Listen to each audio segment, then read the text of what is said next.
Welcome to PK Tech Lab. Today we'll be talking about how to operate the light microscope. By the end of this video, we'll know how to turn on the microscope, how to mount a slide, and how to focus a slide. So let's get to it.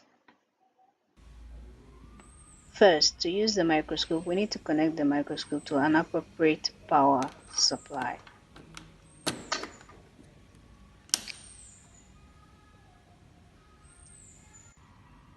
After that, we need to turn on the microscope using the on and off switch at the base of the microscope. Pardon me for the spelling error here of the switch. Then we need to lower the stage and rotate the nose piece 2 times for objective. So here we'll see that the stage is completely lowered as is appearing in the video, and then the nose piece is positioned on times 4. Now this is recommended especially for beginners, and the reason is that the times 4 objective lens provide a wider field of view. So it is easier to use the times 4 objective lens to scan our slide and find the field of view that we are looking for.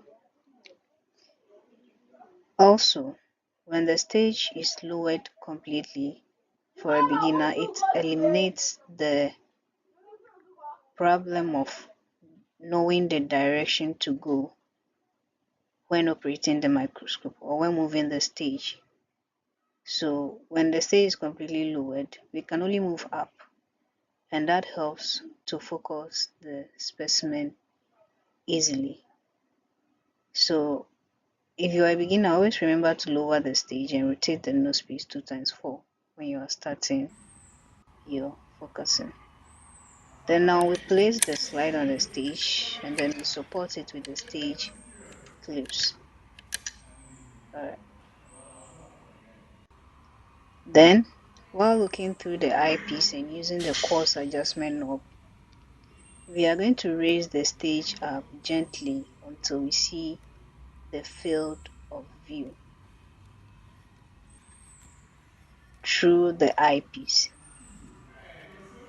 So you look through the eyepiece while you use the coarse adjustment knob to move the stage up. Alright, so this is our field of view for our first focusing. We get the field of view, and this is under times 4. So the objects we have here are small. Now we make the image sharper using the coarse adjustment knob. The fine adjustment knob.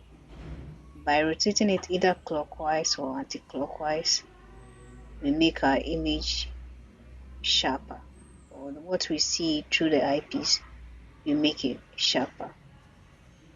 Alright, so let's see what we got after that. Yeah, obviously this is clearer than the first image that we saw. Then now that we have a specimen in focus using the times 4 objective lens, we can now move the rotating nose piece to the times 10 objective lens, and the times 10 objective lens is known as the low power objective lens. That is supposed to magnify the image 10 times so that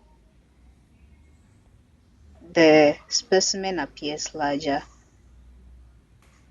under the microscope. So what did we get at this point? Okay, so this is the specimen of interest, and we can see that it is larger under the microscope.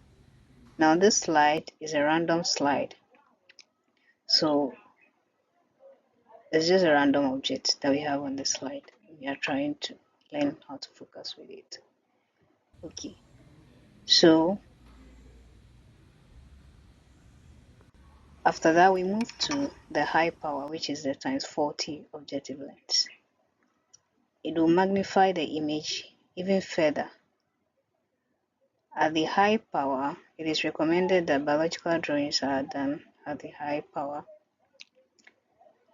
Some protocols will specify that they are done at times 10 or times 40. So the times 40 is the high power, and then we rotate it to times 40.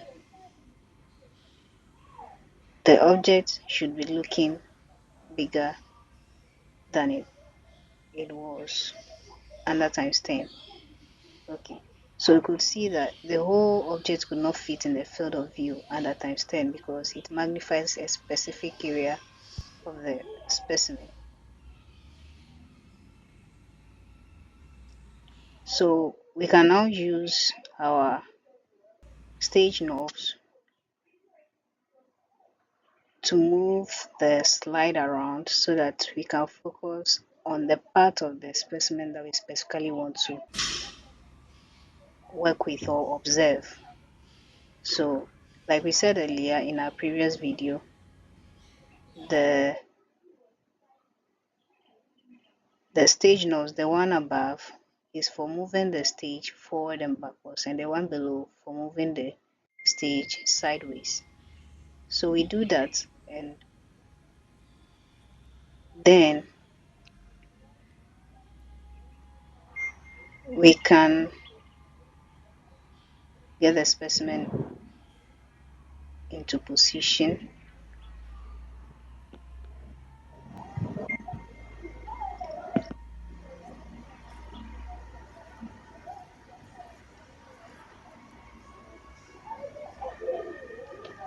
Okay, then you might want to increase the light that is reaching the stage, and you can do that using the diaphragm. So now our object is enlarged, or it's clarified under the microscope, and then if this is the part that we wanted to observe, we have it in position. So that is what the times 40 objective lens does. Okay, now this image here seems to be looking even brighter, but if you want to reduce the light too, you can dim the light and then you draw what you see like this. Okay, so thanks for watching this video. If you liked what you saw, kindly subscribe for more.